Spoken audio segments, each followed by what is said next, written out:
Kart where she can actually play against you. She always, like, for some reason, you know how you can set the computers to easy, medium, and hard. She always hard. Yeah, always hard, which is kind of crazy. But like, did you play Mario 2? Super Mario 2, the weird one with the not Lost Levels, but the other one, the one that had the slot machine at the end of the game. You know what I'm talking about? Yeah. The egg and the eagle. Yeah. You did play. Okay, so like, I don't know. That might be one of my favorite Marios actually, because it's so weird. It is weird. Right? It's probably the weirdest out of those. Those particular NES games.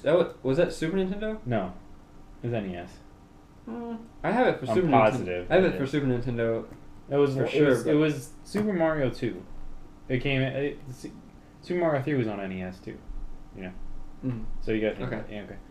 So anyway, yeah, no, Peach has always been baller. She had that like little float thing you could do with her. Oh yeah. Remember? Fuck her though. Anyway, Luigi jumped way too high.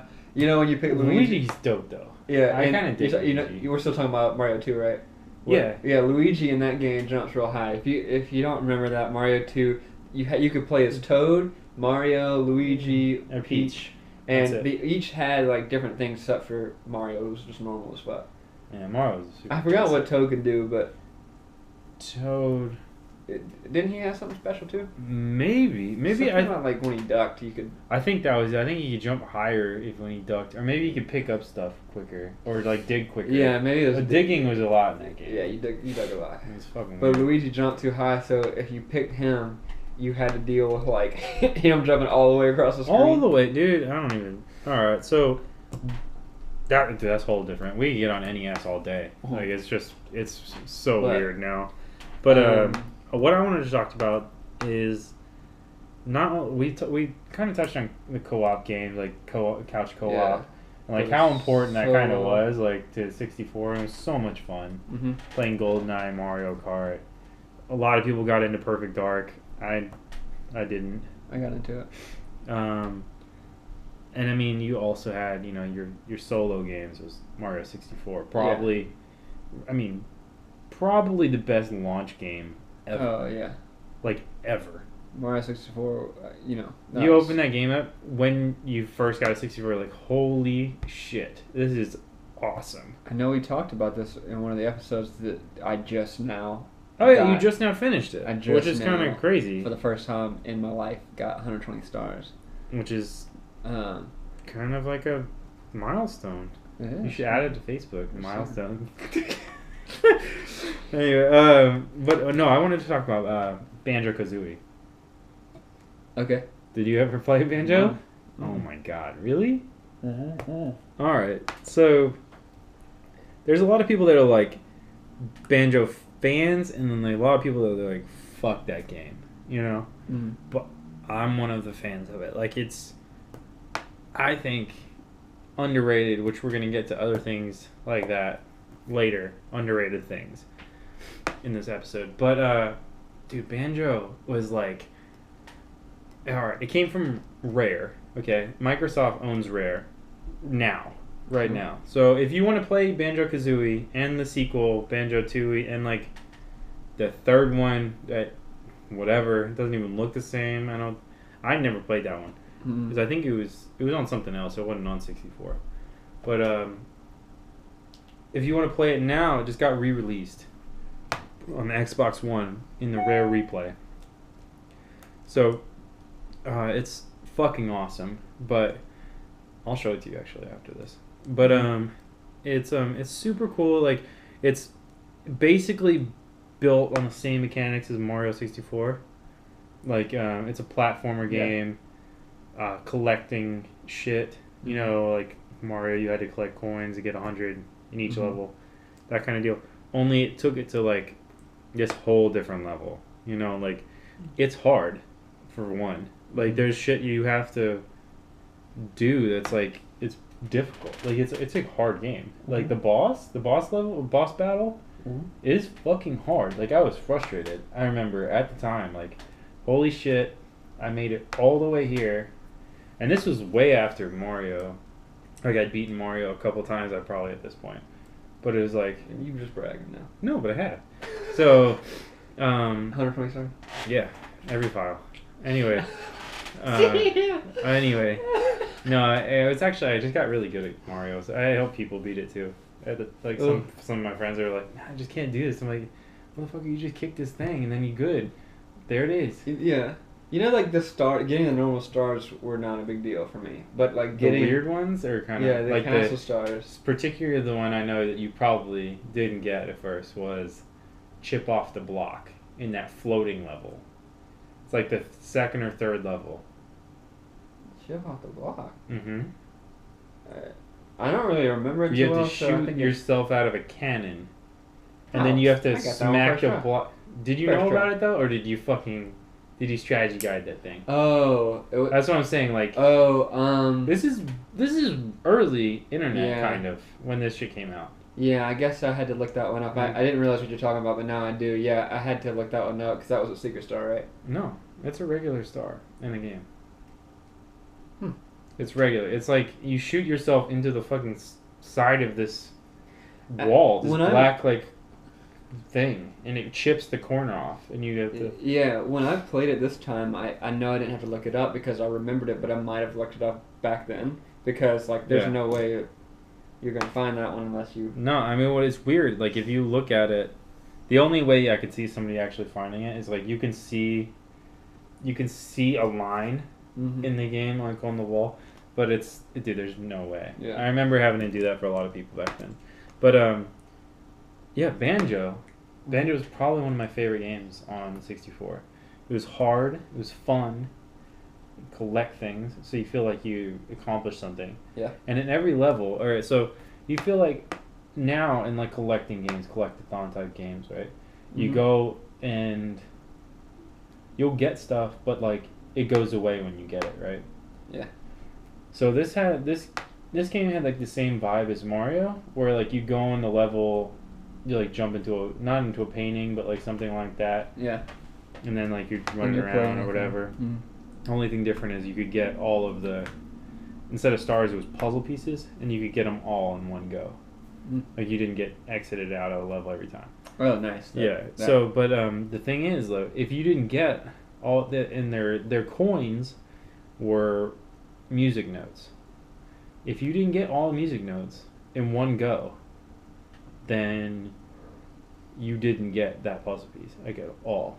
And it's super fucking hard sometimes. Seems challenging. It's a really hard game. So if you haven't played Banjo-Kazooie, try to play it on Rare Replay if you got Xbox One.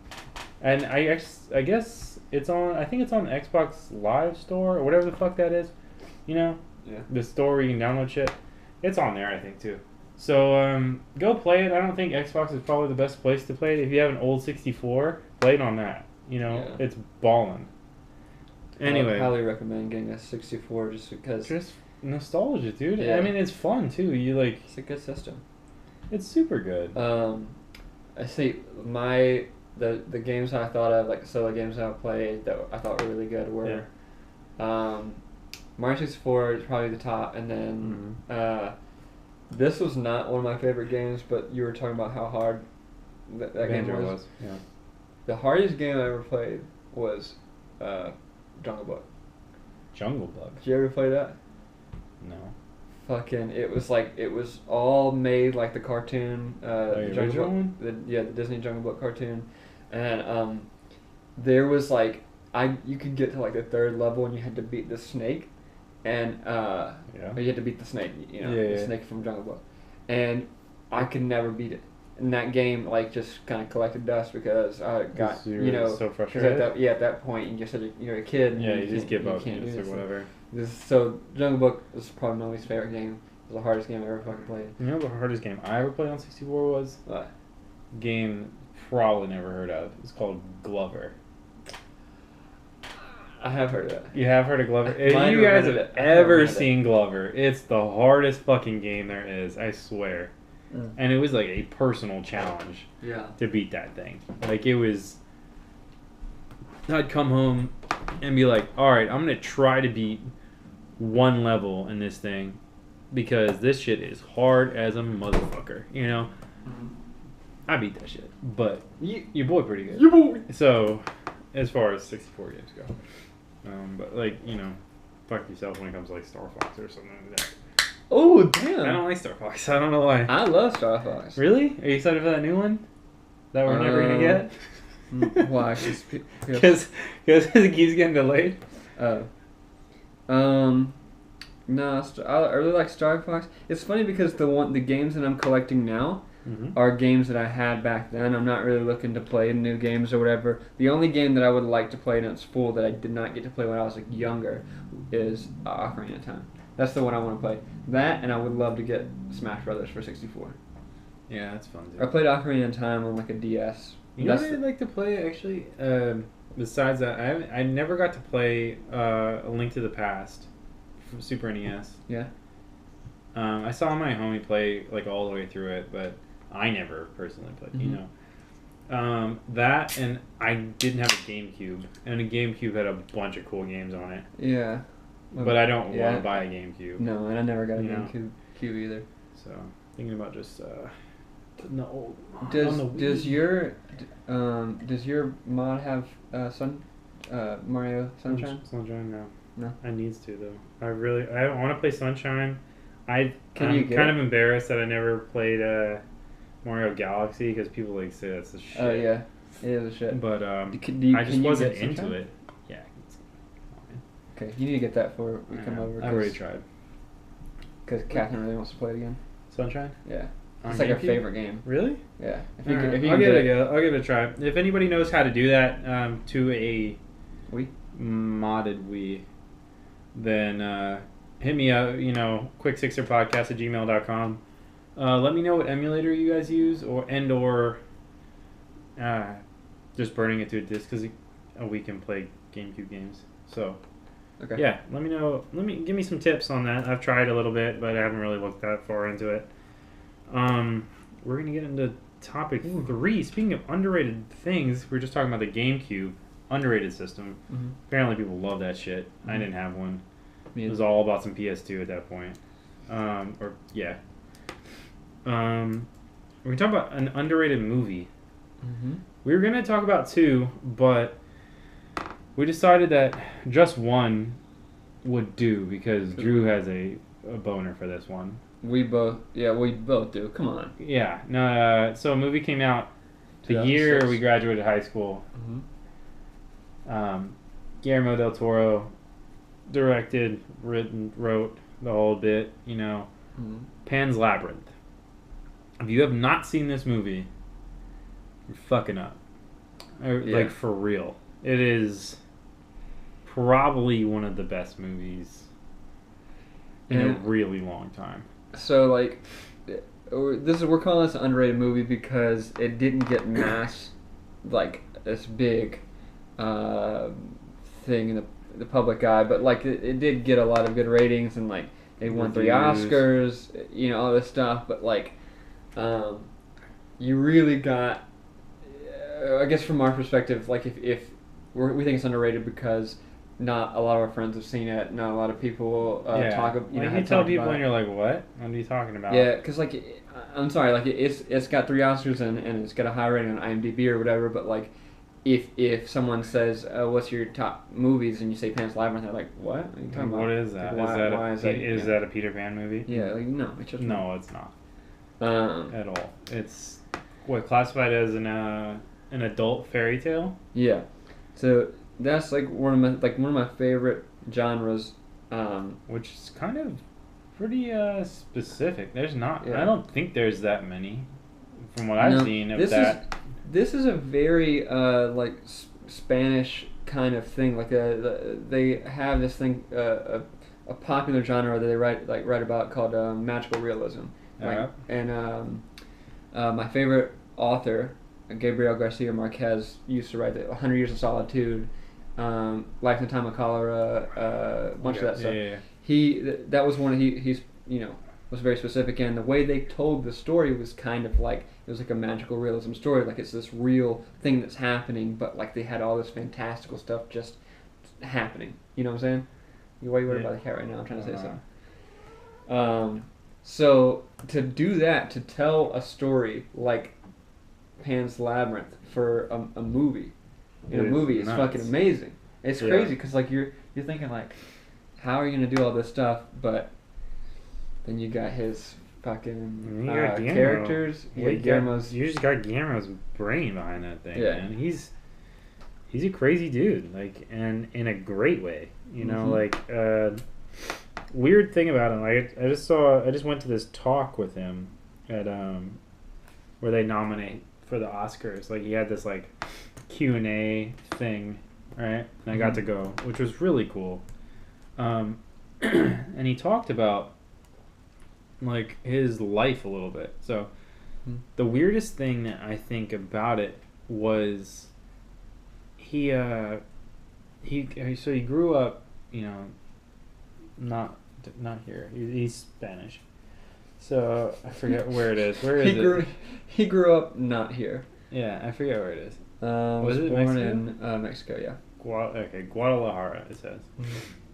So the dude grew up in this family. Like he said, he was highly influenced by his grandma.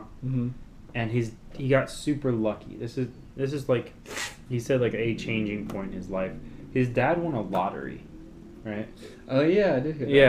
Yeah. So his dad won a lottery, which is like crazy. And he like, his dad is all about like, oh, rich people have libraries. And he's like, all right.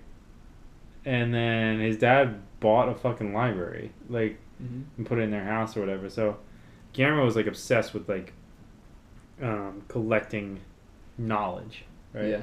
So the dude would go and like he read every fucking thing in the whole library, you know, everything, and like had an obsession with comics and all this, like every kind of different media. He made a big point about like consuming different kinds of media, and he said like it influenced his take on making movies and his journal. He like writes journals and stuff, and like. He's like a big fanboy of just stuff, you know, like all sorts of weird shit. You know, like the dude, I know for a fact, the dude has a full life-size